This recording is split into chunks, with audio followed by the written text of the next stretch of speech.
Hi, friends. Hello, the world. Welcome back to this episode of Tools for Transitioning Humanitarians. I'm your host, Salvar Monoa.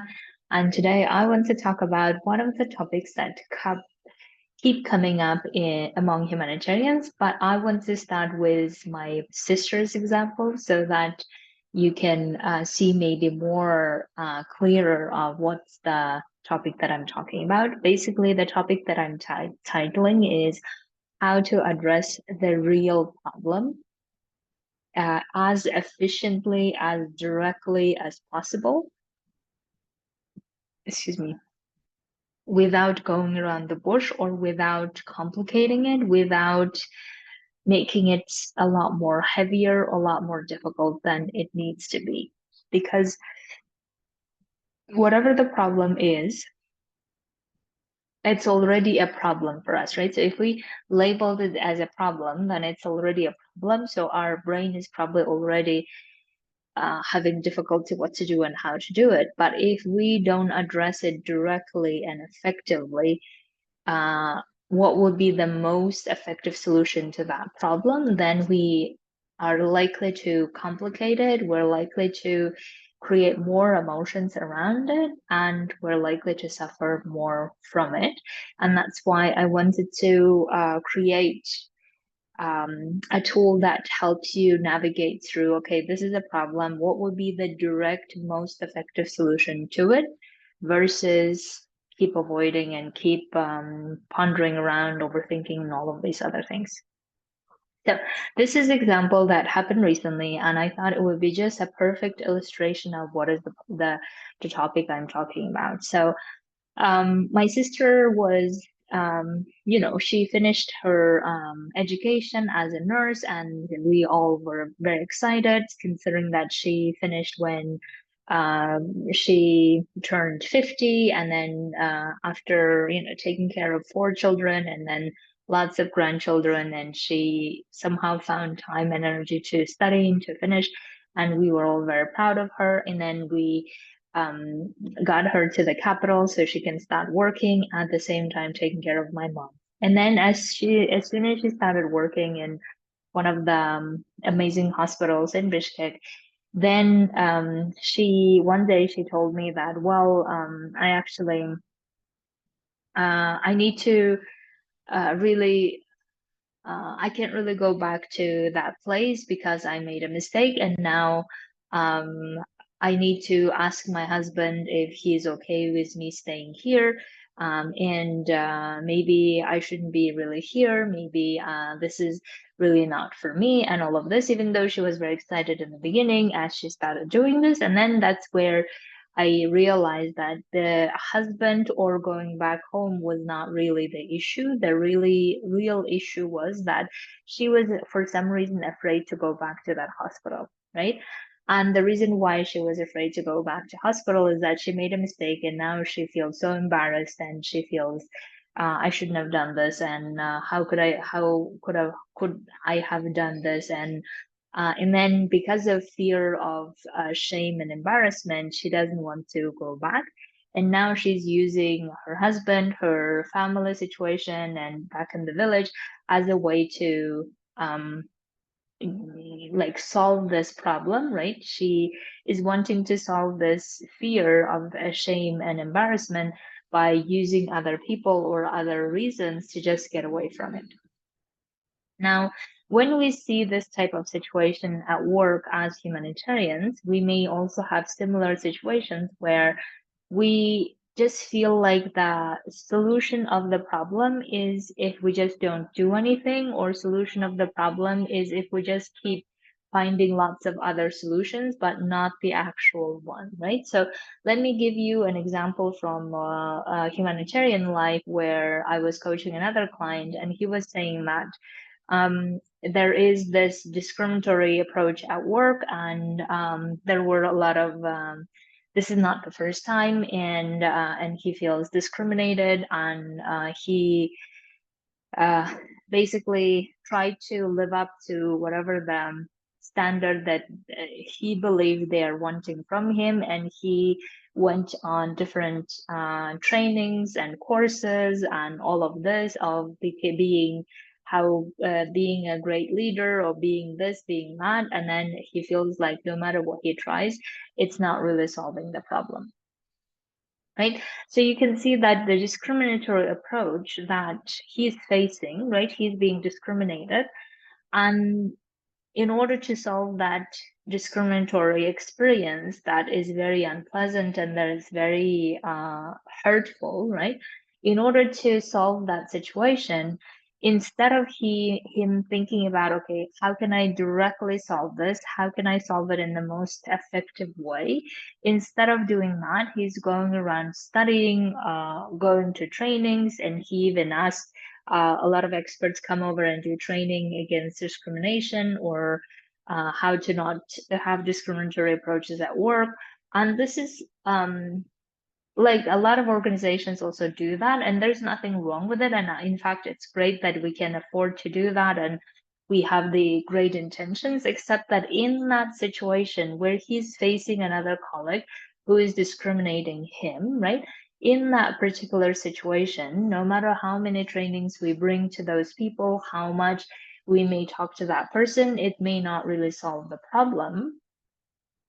And that's what I'm talking about, where we are really like know what the problem is. We feel like we know the problem is, and then we also feel the solution might be somewhere else. Solution might be doing lots of different other things, and those other things, other measures may be addressing the long-term goals or long-term objectives. But when it comes to that particular person and himself, that may need another solution, which is not necessarily doing trainings, right?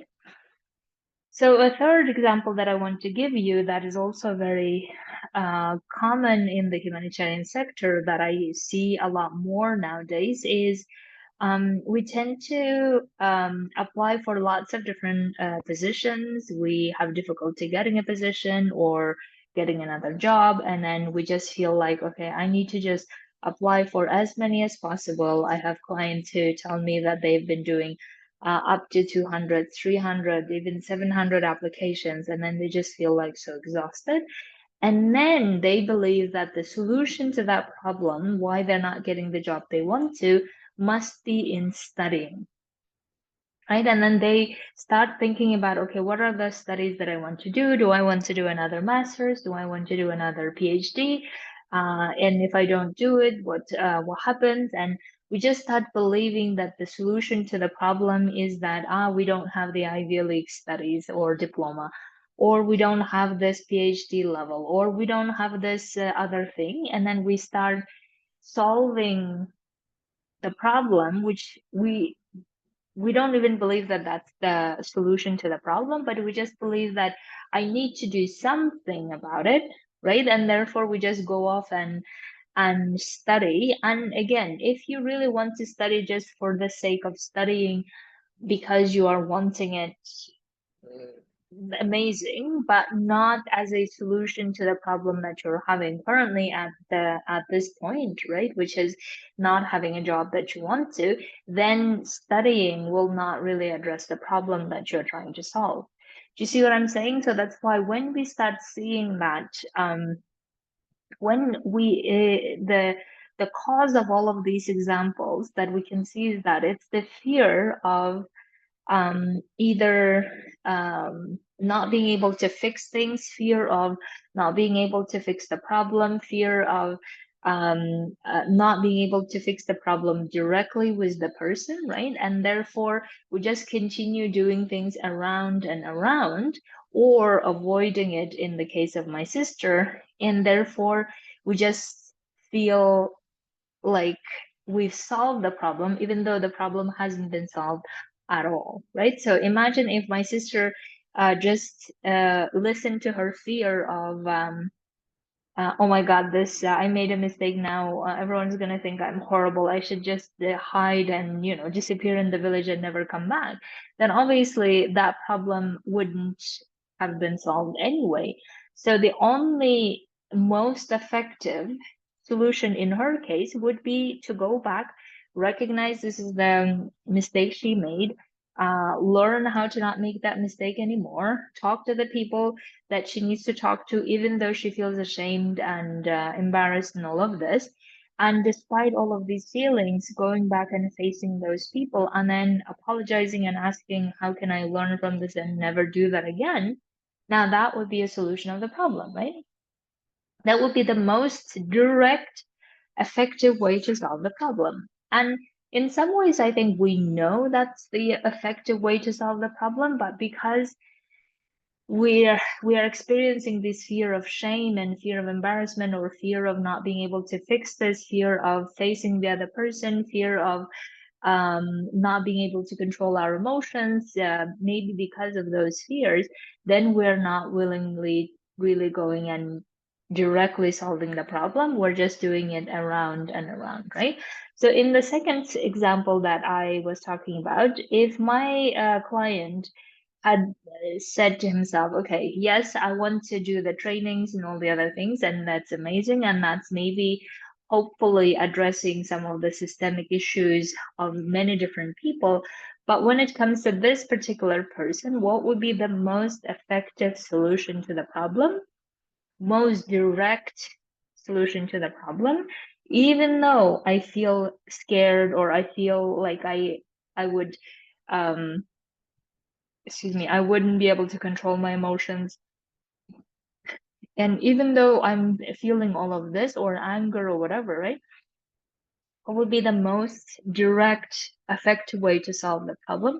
And how can I do that, right? And in my experience, the direct, most effective way to solve, especially this type of discriminatory comments and approaches, is talking to that person directly from the feeling of equal and without involving my anger, but rather with the intention to solve it and say, I find this discriminatory, and but I don't think that's what you meant. I would like for us to talk this through so that this doesn't happen anymore, right? This would be, in my experience, the most direct way to solve the problem and also hear the other person's perspective, what they're thinking, why they're thinking this way, right? This would be the direct, most effective way to solve it without me then going home and frustrated and angry about it and then keep like searching lots of different options of what to do and how to do.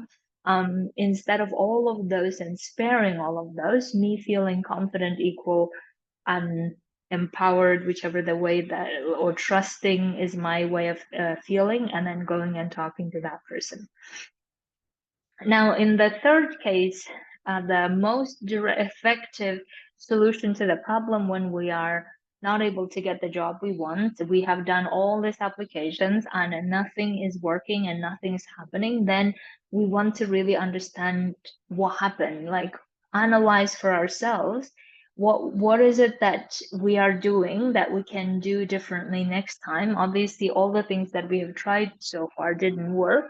So what else have we not tried? What is our hypothesis as to why they're not hiring us, right? Without getting into, well, it's the fear, the system is rigged and no one wants me and what's wrong with me and all of these things, because they're not useful and they're not going to help us in any way whatsoever.